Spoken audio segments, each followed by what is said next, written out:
C'est un large appel à manifester qui a été lancé à Tunis cet après-midi dans la continuité d'un précédent rassemblement qui avait été organisé en fin de semaine dernière. Et ce, alors que pour la première fois cette semaine, le Parlement européen a mis la pression sur le président Kais Saied, exigeant de lui la libération des personnes détenues pour avoir exercé leur liberté d'expression. J'accueille sur ce plateau pour en parler Hatem Nafti. Bonjour. Bonjour. Vous êtes essayiste, chercheur auprès du Centre indépendant Noria Research notamment. Vous êtes aussi l'auteur de Notre ami Kais Saied, essai sur la démocrature tunisienne. C'est aux éditions Rive Neuve. On attend donc cette mobilisation aujourd'hui. On va voir si elle est d'ampleur. Ce ne fut pas vraiment le cas la semaine dernière. Est-ce que vous pouvez d'abord nous expliquer ce qui s'exprime dans ces appels à manifester? Alors, la manifestation d'aujourd'hui, elle était à l'appel des féministes tunisiennes. Il faut savoir que la principale organisation féministe, l'Association tunisienne des femmes démocrates, a été gelée, enfin a vu ses activités gelées pour un mois.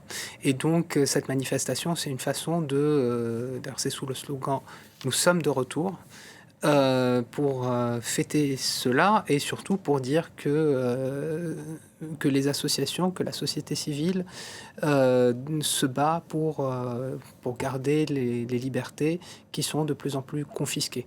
Donc cela s'inscrit effectivement dans la continuité de la manifestation de la semaine dernière. Qui, là aussi, a été à l'appel. Donc, le principe ou le mot d'ordre était contre l'injustice.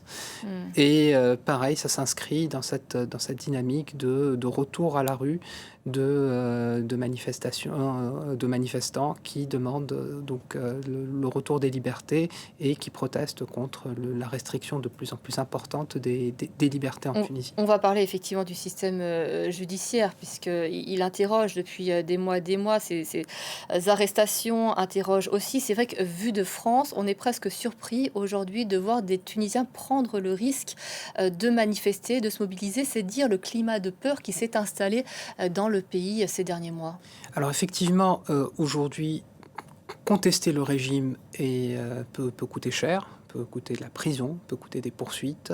Il y a des pressions sur les manifestants, sur leurs familles. Mais si vous voulez, on n'a jamais arrêté de manifester en Tunisie. Ça, c'est un petit peu le legs de la révolution tunisienne qui célébrera bientôt ses 15 ans. Donc là, il y a beaucoup moins de personnes. Donc les chiffres de la semaine dernière, on parle de 3000, 1500 à 3000 personnes, sont importants compte tenu du climat actuel. Mais il y a eu des manifestations régulière durant ces années. On a eu beaucoup moins en nombre, mais on n'a jamais arrêté de manifester en Tunisie. Ça, important. De là à provoquer un basculement, une remise en cause de ce régime qui est qualifié d'autoritaire de plus en plus. Alors ça, je ne pense pas que ça ne tienne qu'à ça, mais il est important effectivement que les manifestations se poursuivent et qu'il y ait cette vigueur.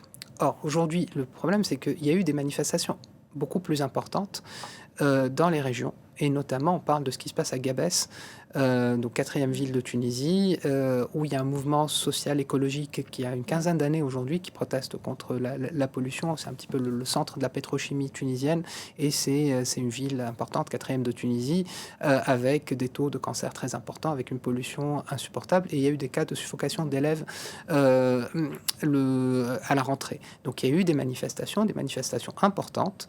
On parle de 150 000 personnes hein, pour la quatrième ville de Tunisie, c'est quelque chose d'énorme. Mais dans le même temps, ces manifestations, elles sont vraiment contre les autorités, contre la mauvaise gestion et contre la pollution et peut-être contre la nonchalance des autorités. Mais il y a un point important, autant les manifestants sont globalement très durs envers les autorités, mais il y a une dissociation entre s'attaquer aux autorités et s'attaquer au président de la République. C'est-à-dire qu'il y a toujours dans l'imaginaire et dans le narratif du régime, mais qui est accepté par une partie de la population, que Kais Saied essaye de faire ce qu'il peut. Et il a contre lui tout un tas de complots. On a vraiment ces théories du complot un petit peu partout. On parlera peut-être du procès du complot contre la sûreté de l'État, mais il y a vraiment des complots partout. Un président de la République qui raconte que, y compris ses propres services, sont freinent des quatre fers pour l'empêcher de, l'expression consacrée, c'est nettoyer le pays et le remettre sur les rails. Et donc ce décret 54 que vous évoquez, en fait, qui justifie notamment toutes ces arrestations. Entre autres, de toutes les façons, il y a suffisamment...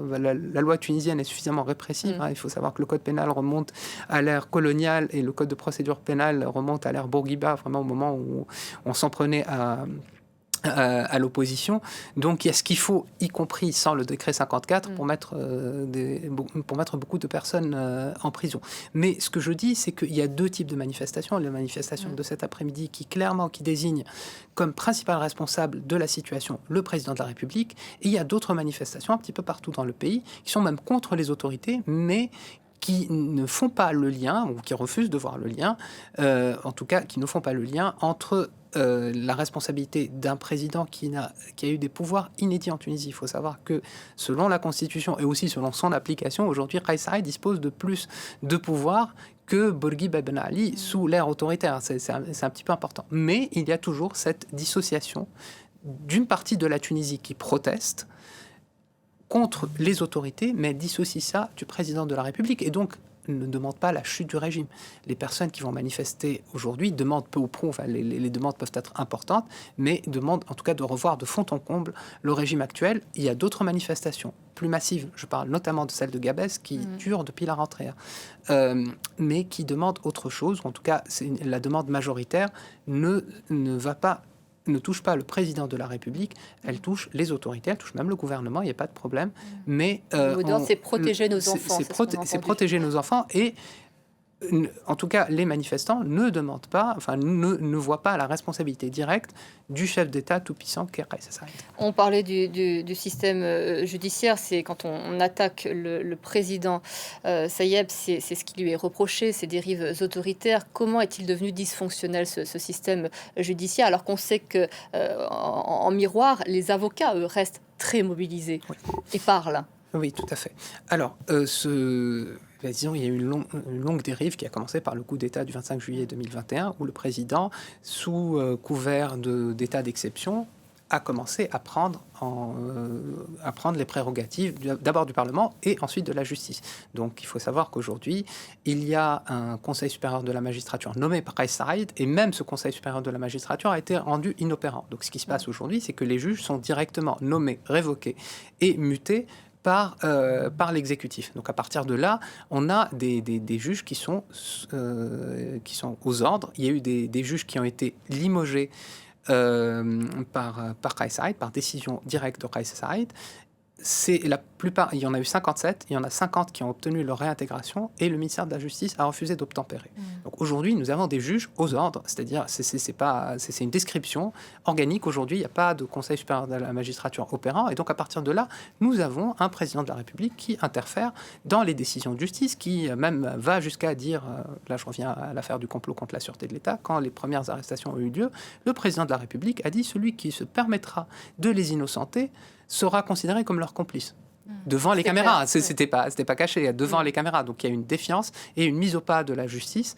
Il y a quelques juges aujourd'hui qui continuent à protester et à refuser, mais il y a une chape de plomb qui s'est abattue sur la justice et on a un président qui interfère vraiment dans la justice. Presque été très agréablement et très heureusement, on était ravis de voir la libération de Sonia Dahmani cette semaine. On a été vraiment, heureusement surpris par cette libération. Dans le contexte, on s'y attendait plus. Alors, dans le contexte, effectivement, on ne peut qu'être ravi de la libération d'une femme qui a passé 1 an et demi en prison pour délit d'opinion, et pas d'autres termes. Et même en appliquant, terribles d'insalubrité. En plus, que vivent tous les prisonniers.